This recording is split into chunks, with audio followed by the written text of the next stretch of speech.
स्थापकाय च धर्मस्य सर्वधर्मस्वरूपिणे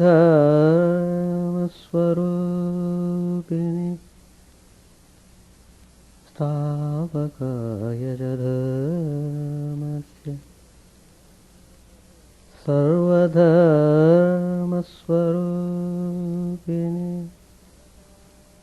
अवतारवरिष्ठाय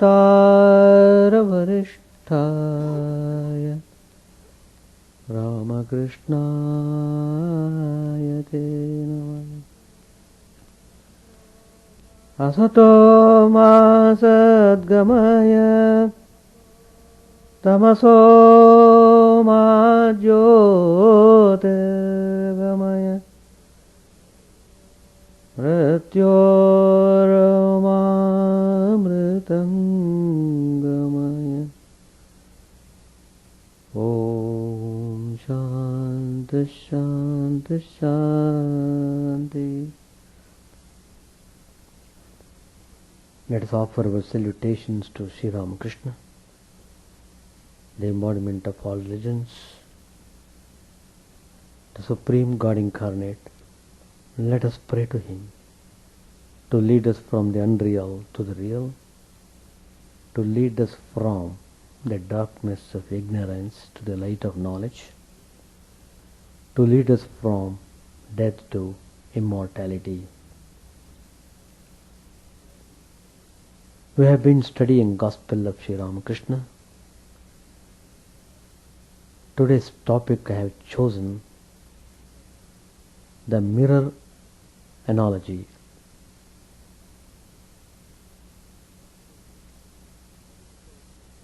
Many people, they do want to have the vision of God.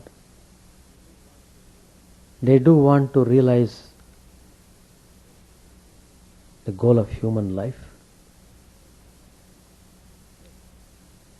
Yet, it is not possible. Reason is, their aspiration is just on the superficial level.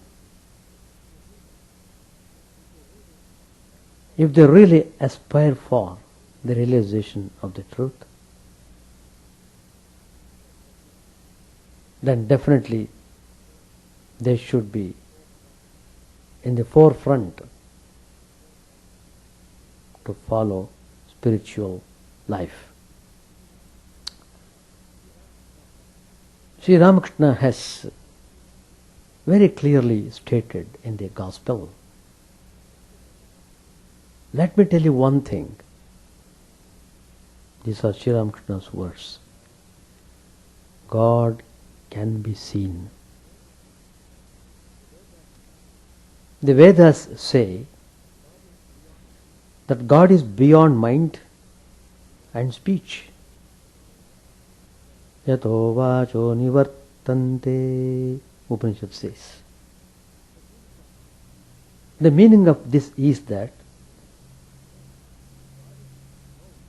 God is unknown to the mind attached to worldly things, worldly objects. Vaishnavacharan, a devotee, used to say, God is known by the mind and intellect that are pure. Therefore, it is necessary to seek the company of holy persons, practice prayer, and listen to the instruction of the Guru. These purify the mind. Then one sees God. Dirt can be removed from water by a purifying agent. Then one sees one's reflection in it. One cannot see one's face in a mirror if the mirror is covered with dirt.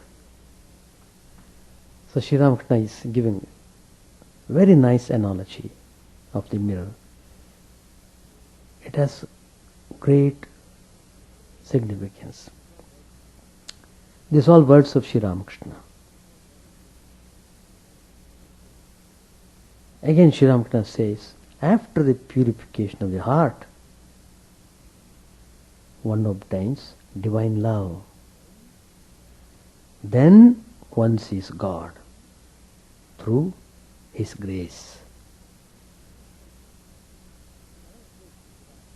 In another place, Sri Ramakrishna says, referring to Vijaya Krishna Goswami, who was a Brahmo before coming in contact with Sri Ramakrishna. Fortunately, he came in contact with the Master, and thereafter he got totally transformed in his thinking and acting. His spiritual path was clearly determined,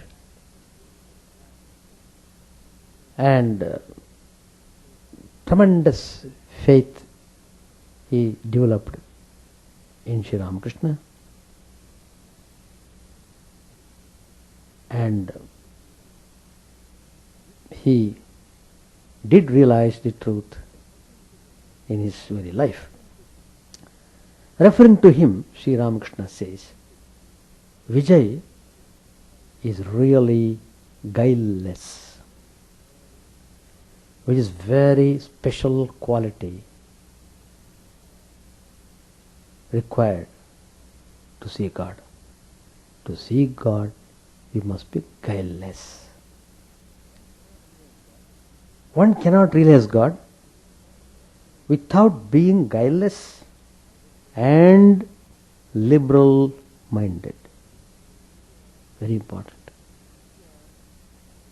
If you are following Sri Ramakrishna, you must become guileless, you must become liberal minded. You should not have any trace of fanaticism in your heart. Sri Ramakrishna said, yesterday Vijay was at Adhar Sen's house. He behaved as if it were his own place, and those who lived there, his own people. One cannot be guileless and liberal minded unless one is free from worldliness. So worldliness is the greatest obstacle in our spiritual path. Spiritual life starts the moment the mind is freed from worldliness.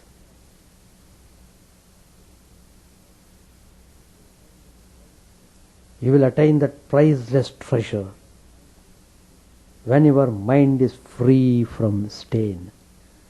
Again Sri Ramakrishna continued, you can't make a pot without first carefully preparing the clay. Beautiful example. The pot will crack if the clay contains particles of sand or stone. That's why the potter first prepares the clay by removing the sand and stones. Now he says about the mirror. If a mirror is covered with dirt, it won't reflect one's face. A man cannot realize his true self unless his heart is pure. You will find guilelessness wherever God incarnates Himself as man. Nanda Ghosh, Dasharath, Vasudeva, all of them were guileless. The Vedanta says that a man doesn't even desire to know God unless he has a pure mind. One cannot be guileless and liberal-minded without much tapasya, or unless it is one's last birth. In another place, Sri Ramakrishna is speaking about the same theme which I referred to in the beginning, the mirror analogy. As long as a man is conscious of I and of differentiation, he cannot speak of the attributeless Brahman and must accept Brahman with attributes. So when you are aware of your individuality, you can't simply conceive attributeless Brahman. You must accept Brahman with attributes, since you are maintaining your identity, since you are having your own ID. So there is no way. You have to accept Brahman with attributes. This Brahman with attributes has been declared in the Vedas, in the Puranas, and in the Tantra to be Kali, the primal energy.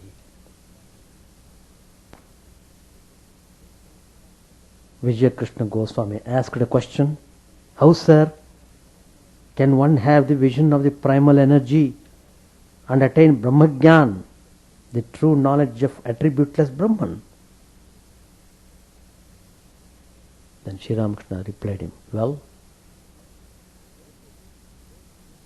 pray to him with a yearning heart and weep. That will purify your heart. You see the reflection of the sun in clear water, in a mirror of his eye consciousness. The devotee sees the form of the primal energy, Brahman with attributes. But the mirror must be wiped clean. One doesn't see the right reflection if there is any dirt on the mirror. As long as a man must see the sun in the water of his eye consciousness and has no other means of seeing it, as long as he has no means of seeing the real sun except through its reflection, so long is the reflected sun alone 100% real to him. As long as the eye is real, so long is the reflected sun real, 100% real. That reflected sun is nothing but the primal energy. But if you ask Brahmajnana, the knowledge of the attributeless Brahman, what he should do? Proceed to the real sun through its reflection. Pray to Brahman with attributes, who listens to your prayers, and he himself will give you full knowledge of Brahman. For that which is Brahman with attributes is verily Brahman without attributes. That which is Brahman is verily Shakti. One realizes this non-duality after the attainment of perfect knowledge. The Divine Mother gives her devotee Brahmajnana also. But a true lover of God generally does not seek the knowledge of Brahman.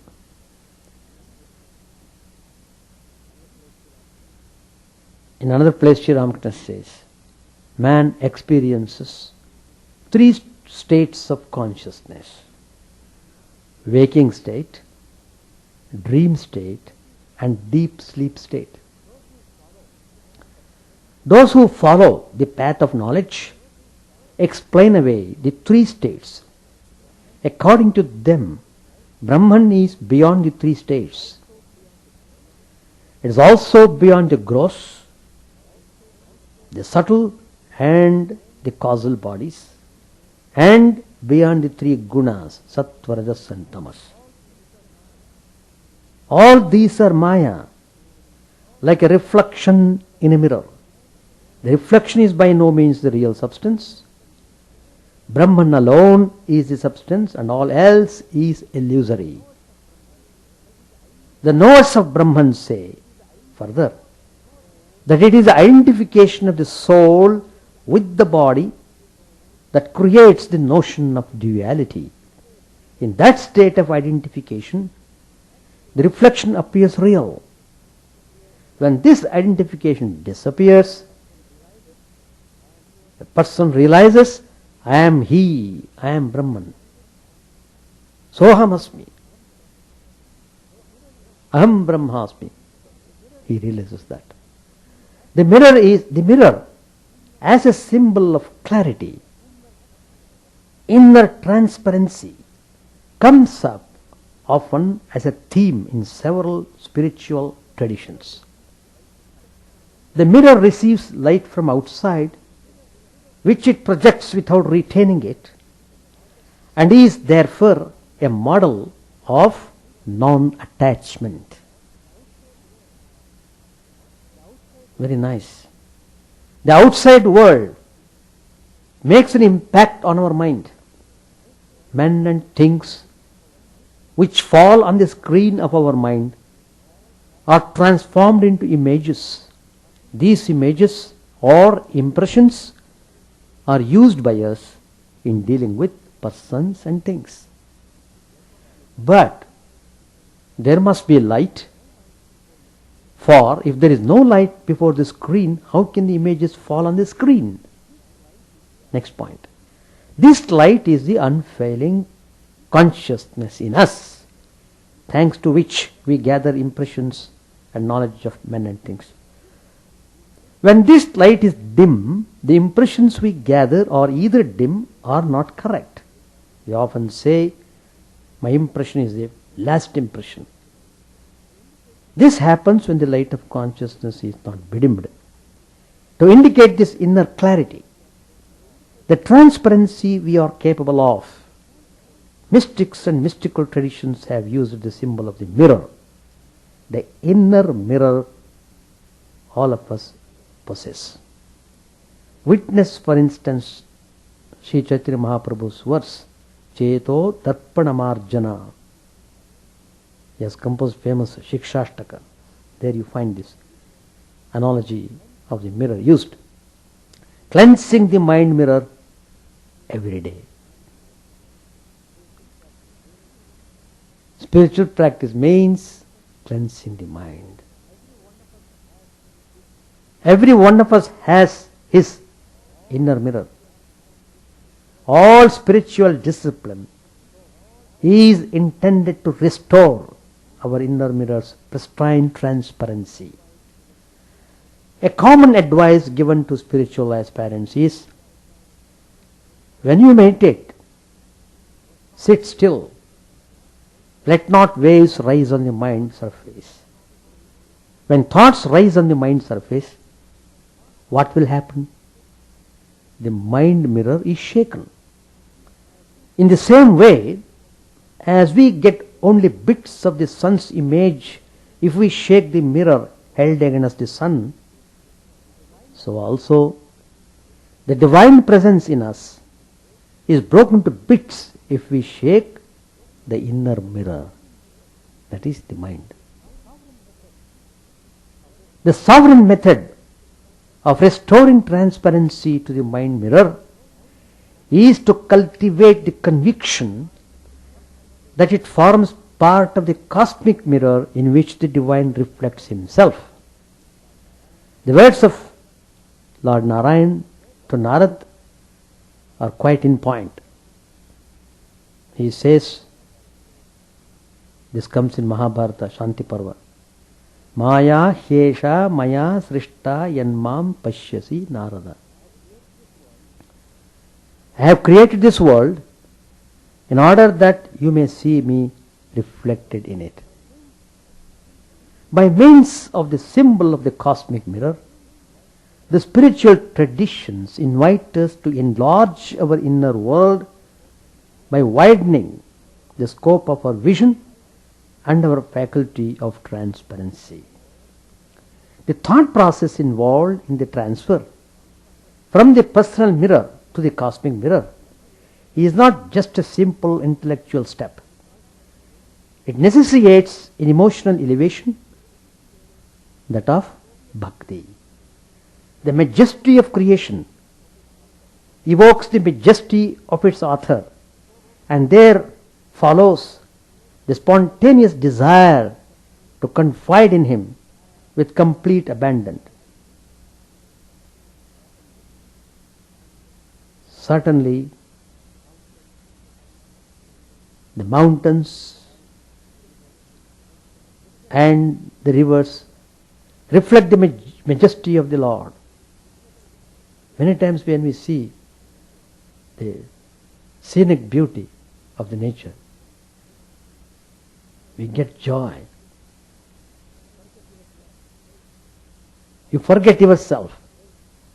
Somehow you feel you are raised to a different level as long as you are in that nature, absorbed in that landscape. You are tremendously peaceful. However, a more subtle view affirms that his love and majesty are more to be seen in the life and light in the world. The same analogy of the mirror is discussed in Vedanta. Of course, there is a famous text, Advaitic text, Panchadashi. Excellent book. If you read that, that contains this mirror analogy nicely described. Vedantic cosmogony teaches that the human mind is constituted of the transparent parts of the five elements. Furthermore, the three gunas, sattva, rajas and tamas, that is clarity, activity, inertia, they are involved in the creation of the world. Tamas obscures the light of consciousness, rajas distorts it, sattva reflects it. Man, as the image of God, has in himself more sattva, more light than other creatures. Consequently, his vocation is to radiate light, making the inner world more transparent and better disposed to the realization of human destiny. The same mirror analogy is used in Chinese Zen. Zen, 6th century period, two masters of Chinese Buddhism have used the mirror as a symbol of inner transparency. One, his name Shen Shiu, he makes the following statement. He says, the body is the Bodhi tree, means illumination.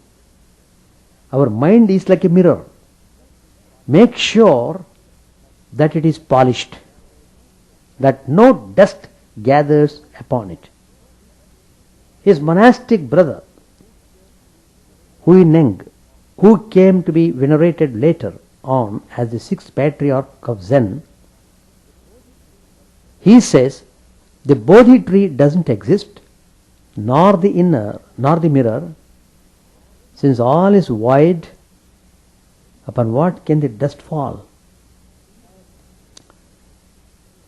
As Hui Neng sees the truth, as he sees the truth clearly thanks to the void itself serves as his mirror. Hu Yang synthesized Chinese Taoism and Buddhism, whose central theme is the void, not emptiness, but the substantive void. Now in Sufism also there is the mention of this mirror. The well-known 11th century Sufi master in Arabi makes great use of the mirror as a symbol of divine transparency. He sees the mirror world as the first of God's creations. Mirror world is the first God's creation. The second creation is man, whose vocation is to polish and keep the cosmic mirror transparent. Really, the idea of mirror transparency is not new. Is it not a reiteration of the idea of the light of God, the transluminous world, the Logos that dwells in man and in all things, rendering them transparent? It is through the knowledge of his own self that man becomes transparent. Further analysis shows us a more spiritual vision of the mirror. If we place an object upon a mirror, we see its reflection. To whom does the reflection belong? Where is the root of the reflection? In the mirror? We are obliged to reply yes and no.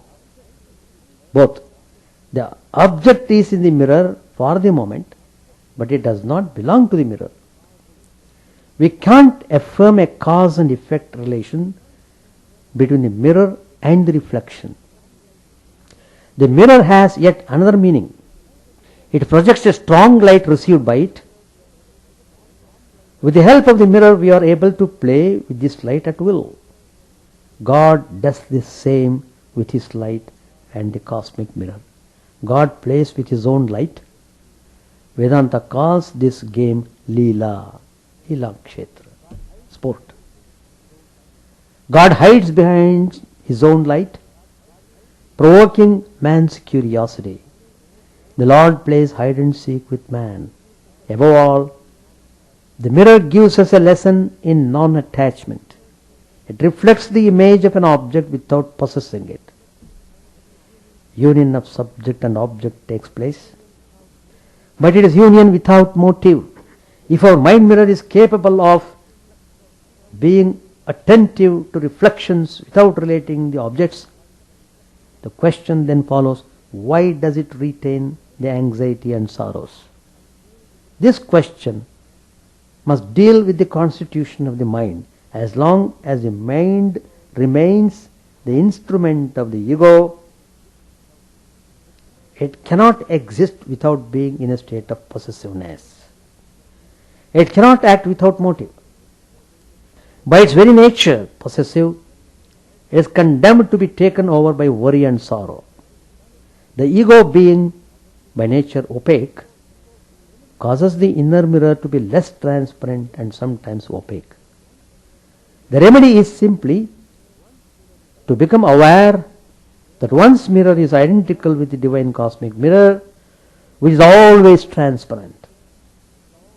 Establishing identity is a second lesson of the mirror. Between our own mirror and the cosmic mirror, there is identity, not just a simple participation. We are divine mirrors. Anxiety and suffering exist for us as long as their reflections last. But the certainty of our identity with the divine mirror helps us to place the reflection of bliss, which is the characteristic of the cosmic mirror, upon our own mirror. The reflection of suffering disappears. Suffering is transitory.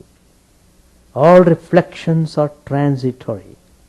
The mirror, the presence transparency is permanent, it abides.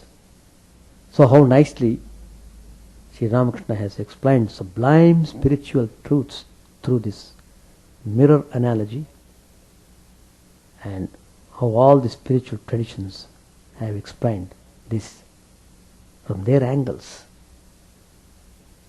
So we have that mirror, everyone has that mirror, but the mirror is unclean. It's covered with dirt.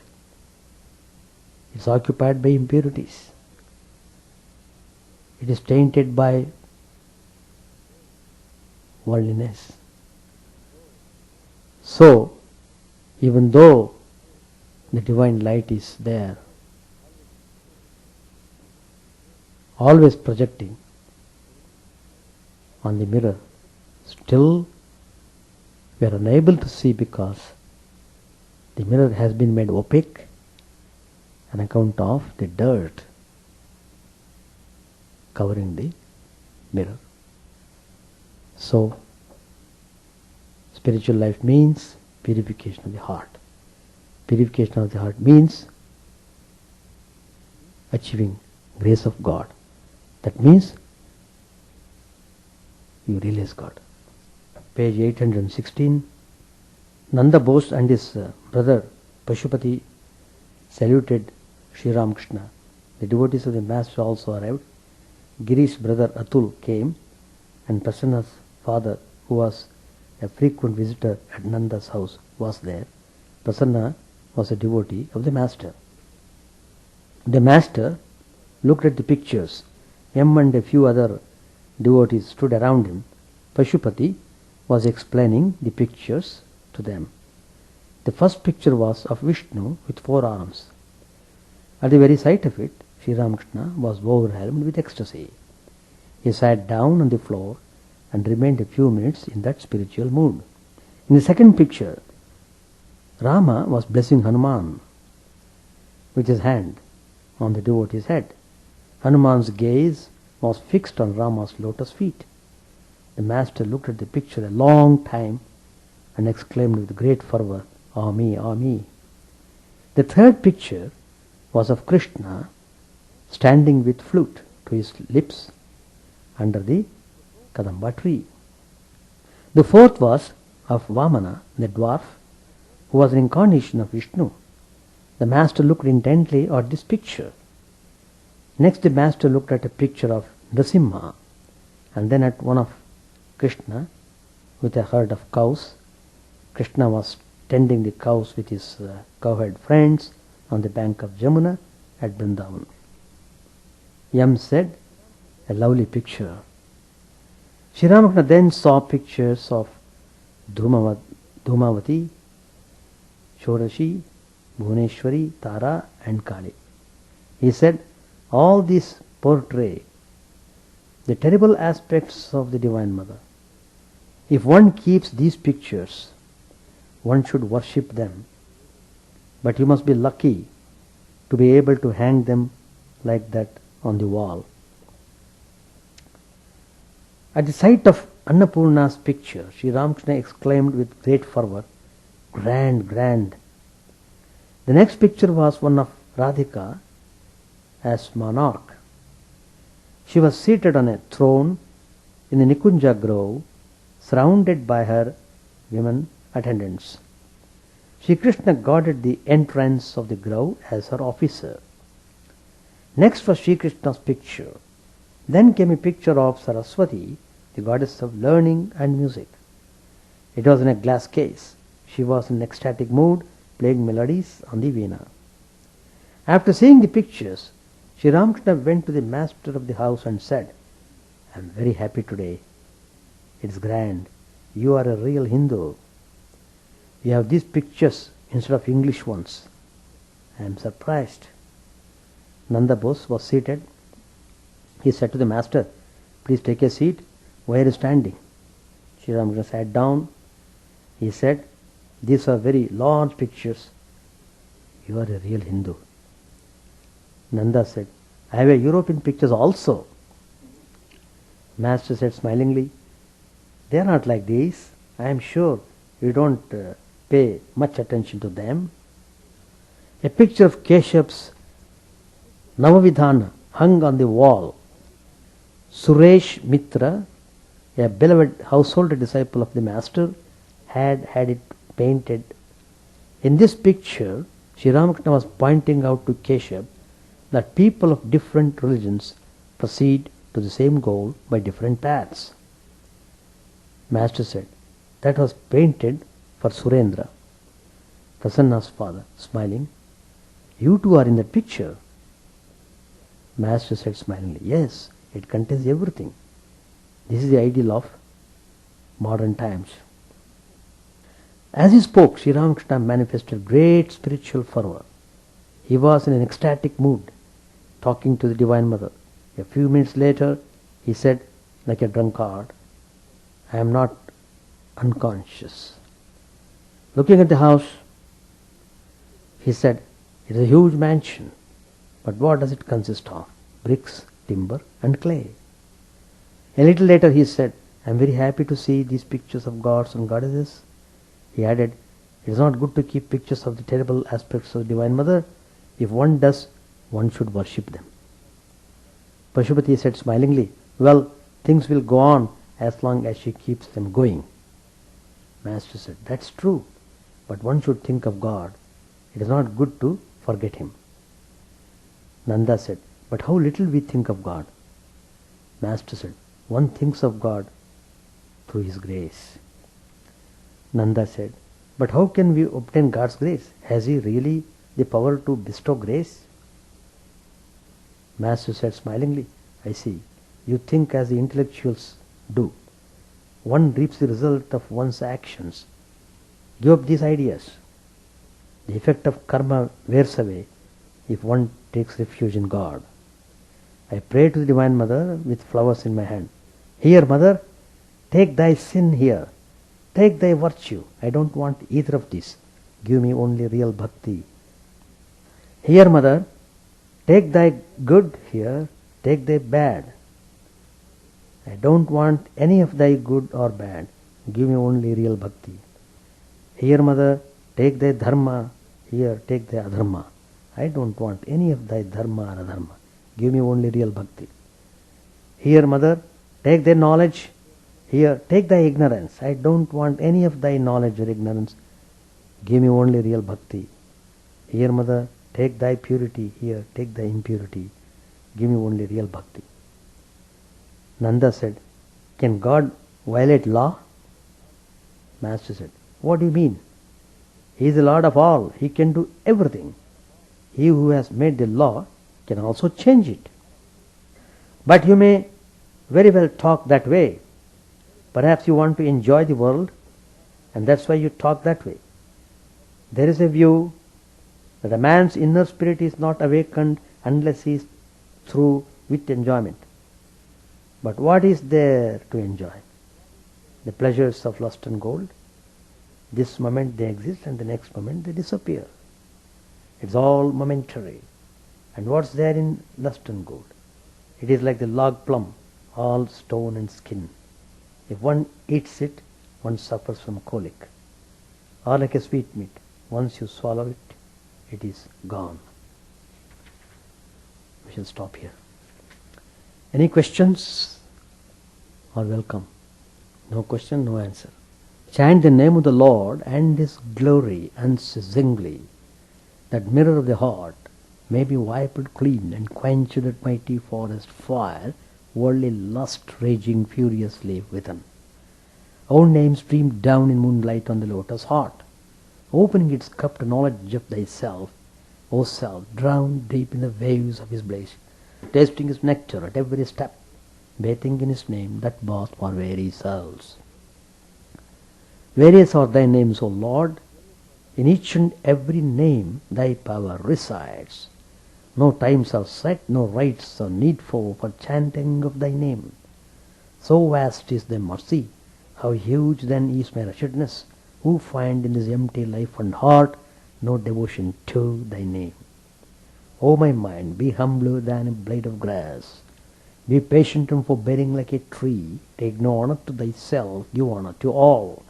Chant unceasingly the name of the Lord. O Lord and soul of the universe, mine is no prayer for wealth or retinue, the playthings of lust or the ties of fame. As many times as I may be reborn, grant me, O Lord, a steadfast love for thee. A drowning man in this world's fearful ocean is thy servant, O sweet one. In thy mercy consider him as dust beneath thy feet. Oh, how I long for the day when an instant separation from thee, O Lord, will be as 1,000 years, when my heart burns away with its desire, and the world without thee is a heartless void. Prostrate at thy feet let me be, in unwavering devotion, neither imploring the embrace of thine arms, nor bewailing the withdrawal of thy presence, though it tears my soul asunder. O thou who stillest the hearts of thy devotees, do with me what thou wilt. For thou art my heart's beloved, thou and thou alone. O Lord, lead us from the unreal to the real. Lead us from darkness to light, and lead us from death to immortality. May all be free from dangers. May all realize what is good. May all be actuated by noble thoughts. May all rejoice everywhere. May all be happy. May all be free from disease. May all realize what is good. May none be subject to misery. May the wicked become virtuous. May the virtuous reign in tranquility. May the tranquil be free from bonds. May the freed make others free. May good betide all people. May the sovereign righteously rule the earth. May all beings ever attain what is good. May the worlds be prosperous and happy. May the clouds pour rain in time. May the earth be blessed with crops. May all countries be freed from calamity. May holy men live without fear. May the Lord, the destroyer of sins, the presiding deity of all sacred works, be satisfied. For, he being pleased, the whole universe becomes pleased. He being satisfied, the whole universe feels satisfied.